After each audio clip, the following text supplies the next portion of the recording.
Welcome. What you are about to watch is not science fiction, and it is not folklore. It is a serious investigation into one of history's most compelling unresolved questions: the mystery of the Titan Submersible. What happened in the final hours before implosion? Across the world, in universities, research institutes, and field excavations, serious scholars are wrestling with evidence that does not fit the accepted story. Evidence that has been documented, measured, and peer-reviewed, and that still has no satisfying conventional explanation. We are going to look at that evidence carefully, without prejudice in either direction. Not dismissing what is extraordinary, but not accepting it without scrutiny either. The truth, as always, is in the details. At approximately 9:47 in the morning, on June 18, 2023, United States Navy hydroacoustic sensors detected an acoustic signature in the North Atlantic consistent with an implosion. The signal was logged, analyzed, and classified. The Navy did not immediately tell the outside world what it had heard. For the next 4 days, the families of 5 men waited, while the world watched a search and rescue operation unfold on live television. A search that the Navy already had strong reason to believe was searching for debris, not survivors.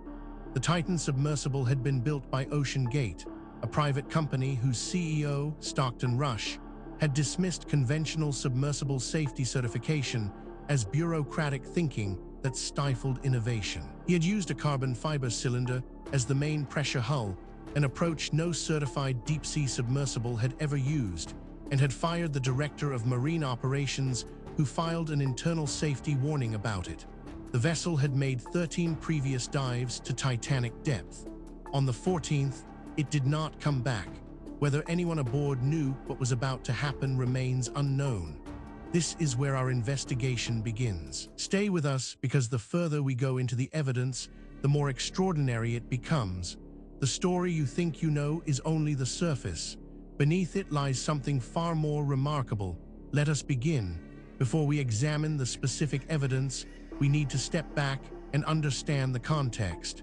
This case does not exist in isolation. It sits within the world of history's most enduring unsolved crimes, and to properly evaluate what we are looking at, we need to understand the broader picture that surrounds it. Amateur investigation of cold cases has undergone a revolution in the digital age. What once required physical access to evidence rooms, courthouse archives, and retired detectives now requires, in many cases, only an internet connection and a willingness to spend several hundred hours reading. Online communities dedicated to specific cases have grown to tens of thousands of members, coordinating the analysis of evidence across continents and time zones, cross-referencing witness accounts, and applying analytical frameworks drawn from criminology, forensic accounting, and intelligence analysis. This democratization of investigation has produced real results. Amateur researchers have identified previously overlooked evidence in multiple high-profile cases. Citizen DNA investigations have generated viable leads that professional investigators subsequently pursued.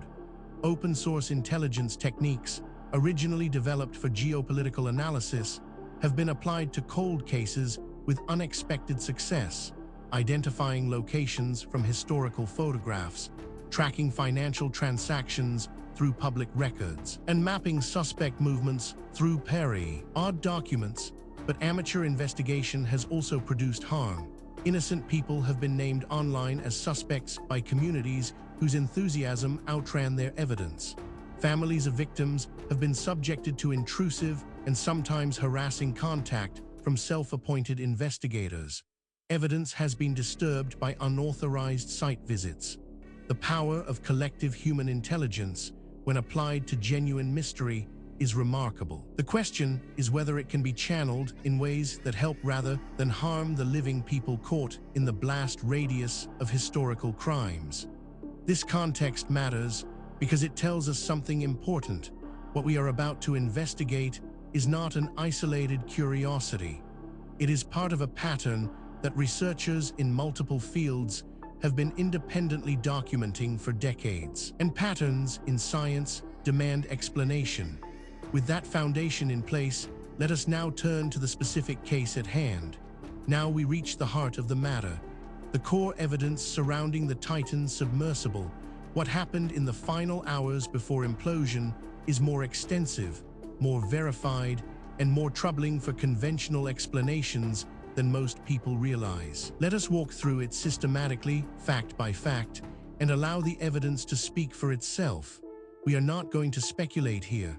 Every point that follows is documented in peer-reviewed publications, official archaeological records, or government archives that are publicly accessible.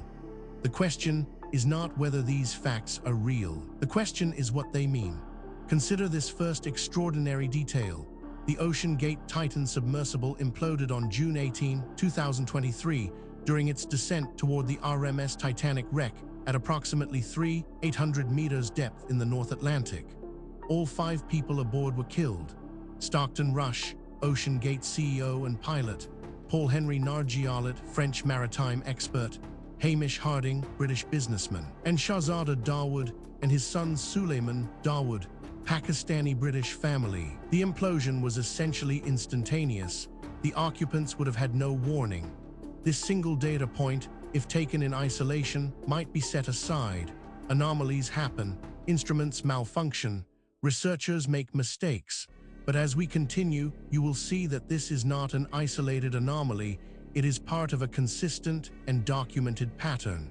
But that is only the beginning. Researchers also discovered the U.S. Navy's hydroacoustic monitoring system detected an acoustic signature consistent with an underwater implosion at the approximate time and location of the Titan's descent on June 18.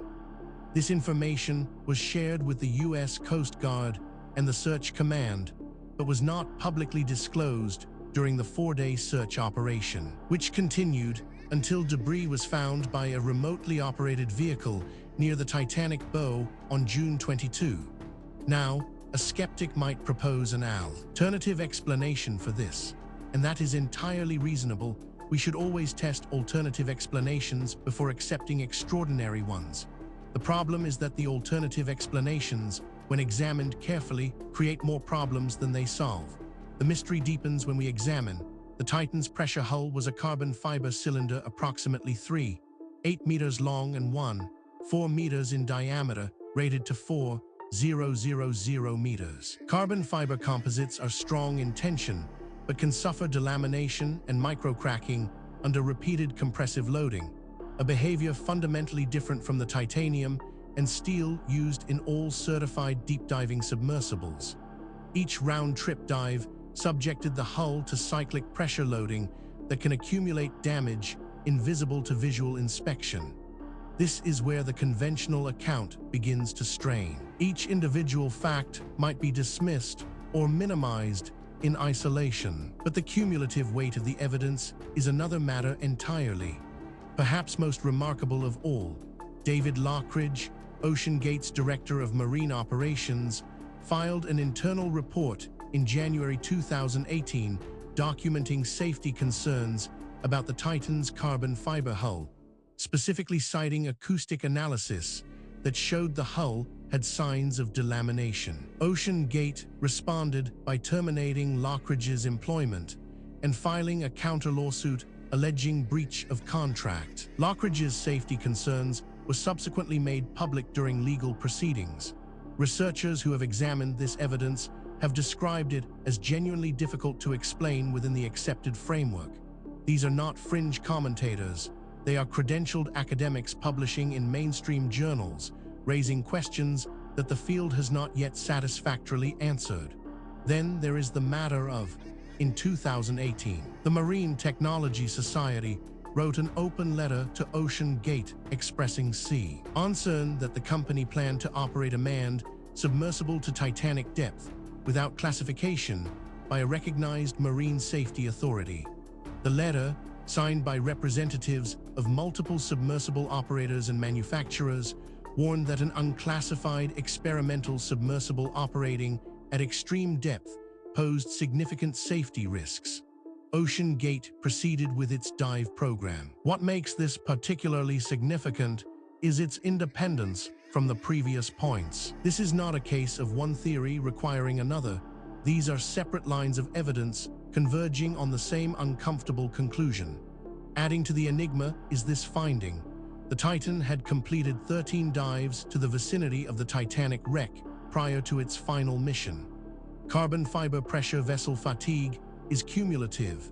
Each pressure cycle at operating depth introduces stress that can propagate existing micro-defects. Unlike metallic hulls, composite materials do not exhibit the same predictable work hardening and crack propagation behavior that allows fatigue life to be modeled with engineering confidence, making the Titan's actual remaining fatigue life on its 14th dive unknown. Taken together, these facts form a pattern that cannot be explained by coincidence, misidentification, or methodological error. Each piece of evidence has been examined by skeptics. Each has been subjected to alternative explanations, and in each case, the alternative explanation falls short of accounting for everything that has been documented. We are left with a body of evidence that demands explanation and an accepted narrative that does not provide one. This is where serious inquiry begins. Now that we have established the evidence, we need to examine the theories that researchers have proposed to explain the Titan Submersible, what happened in the final hours before implosion. This is where the debate becomes most intense, because the theories reflect not just different interpretations of the same evidence, but fundamentally different assumptions about what is possible and what the past looked like. Understanding these theories is not just an academic exercise. Each one has been championed by serious researchers with genuine credentials, and each one captures something that the others miss. The truth, if it is ever established, will likely draw on elements of several. The first major explanation, proposed by researchers, holds that cyclic fatigue failure of the carbon fiber hull caused the implosion. The hull accumulated damage through 13 previous deep dives and failed catastrophically on the 14th as a pre-existing delamination or micro-crack propagated under compressive loading. This is the primary mechanism identified by the U.S. Coast Guard Marine Board of Investigation and is supported by Lockridge's 2018 internal report documenting acoustic evidence of existing hull delamination before the fatal dive. This interpretation has significant academic support and is backed by substantial evidence, but it is not without problems. Critics point out that it requires assumptions that go beyond what the evidence strictly supports, and that key predictions of this theory have not been confirmed by subsequent research. It remains contested, and the contest is productive. A rival school of thought argues that a manufacturing defect or material flaw in the carbon fiber cylinder, present from initial construction, was the locus of failure, not cumulative dive fatigue, but a structural weakness that was always present and grew critical size over the dive program. This is not a competing theory so much as a refinement of the fatigue hypothesis, but it has implications for whether the vessel should have passed any meaningful pre-dive inspection at any point in its operational life. What is striking about this debate is not merely that experts disagree. That is normal and healthy in science. What is striking is the quality of the disagreement. Serious researchers, working from the same body of evidence, reaching genuinely different conclusions. That level of fundamental disagreement, when it persists over decades, is a signal that something important has not yet been understood. The question is not which of these theories is right. The question is whether any of them is right, or whether the truth is something that none of the current frameworks has yet been able to capture. The case surrounding the Titan Submersible, what happened in the final hours before implosion, does not rest on speculation alone. What distinguishes this investigation from pure mythology is the existence of documented, physical, verifiable evidence, material that has been examined by credentialed researchers and whose authenticity is not seriously disputed. What is disputed is its interpretation. Let us review the most significant documented evidence, as objectively as possible. We are not going to cherry-pick the data that supports a preferred conclusion. We are going to lay out what exists and let you draw your own assessment. Physical evidence supporting this account includes the U.S. Coast Guard Marine Board of Investigation, which published its preliminary findings in 2024, identified carbon fiber hull fatigue failure as the most probable cause of the Titan implosion. The investigation reviewed OceanGate's engineering records, Lockridge's 2018 internal safety report, the acoustic data showing progressive hull cracking noise on previous dives, and the debris field geometry near the Titanic, which was consistent with a catastrophic implosion rather than a controlled flooding event. This evidence has been subjected to independent verification. Skeptics have examined it. Alternative explanations have been proposed and tested. The data remains. The question of what it means remains open. Investigators have documented the debris recovered from the seafloor near the Titanic wreck included fragments of the carbon fiber cylinder hull consistent with catastrophic compression failure, both titanium end cap assemblies partially intact, and components of the vessel's interior all distributed in a pattern consistent with an instantaneous implosion at depth. No evidence of fire, flooding through a seal failure, or other alternative failure modes was identified in the recovered debris. This evidence has been subjected to independent verification. Skeptics have examined it.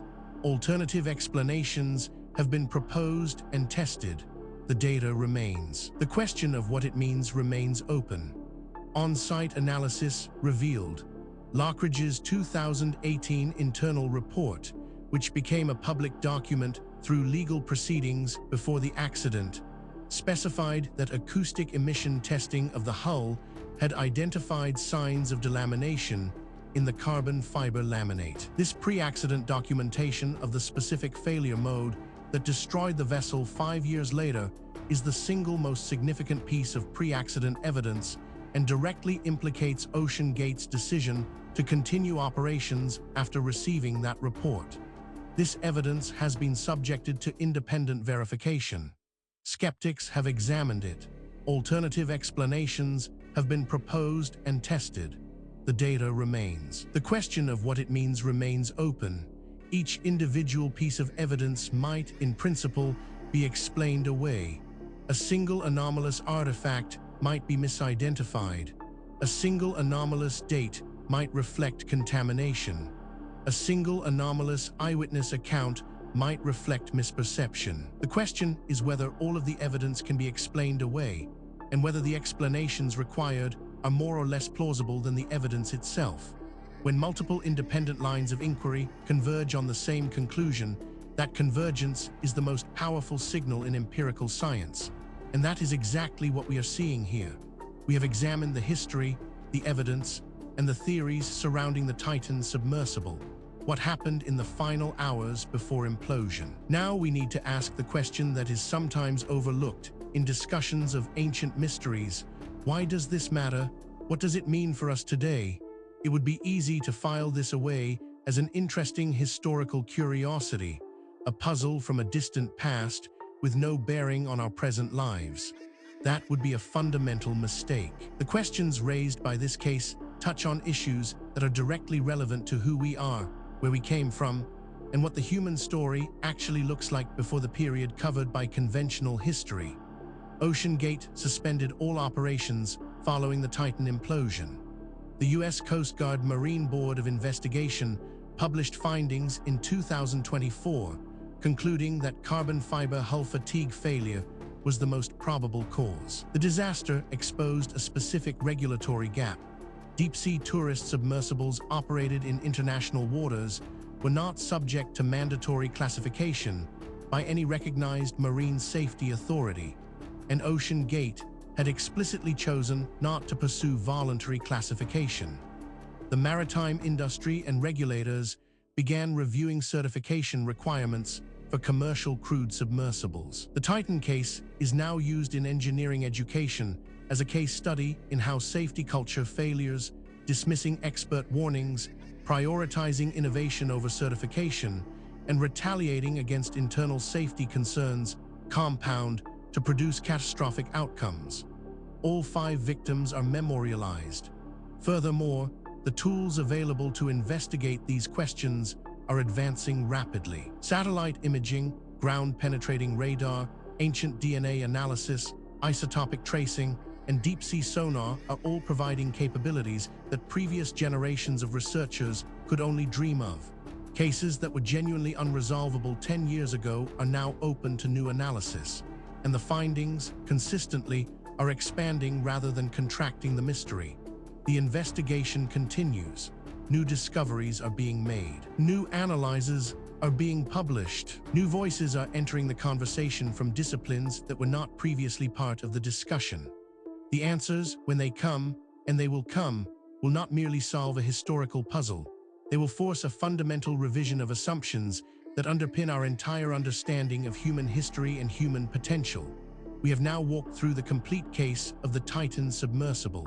What happened in the final hours before implosion, from the historical record through the physical evidence across the competing theories and into the modern significance of what remains unresolved. What the story of Titan Submersible ultimately reveals is not just a historical puzzle. It is a mirror. It reflects our assumptions back at us, our assumptions about what ancient people were capable of, about how knowledge is gained and lost across the centuries, and about the relationship between what we know and what we merely think we know. The evidence presented in this documentary is real. The questions it raises are genuine. The debate among researchers is ongoing, and that is healthy. Science is not a set of conclusions. It is a process. And the process requires that we remain open to evidence that challenges what we thought we knew, however uncomfortable that challenge might be. If you came to this documentary as a skeptic, we hope the evidence gave you something to think about. If you came as a true believer, we hope the critical examination gave you a more nuanced picture. The truth, as always, lies in the evidence, not in what we want to be true. Thank you for watching. If this investigation sparked your curiosity, please subscribe to the channel. We publish new documentaries every week, covering the full range of historical mysteries that the mainstream has not yet adequately explained. Leave a comment below telling us which case you want us to investigate next. The conversation continues. The investigation never ends.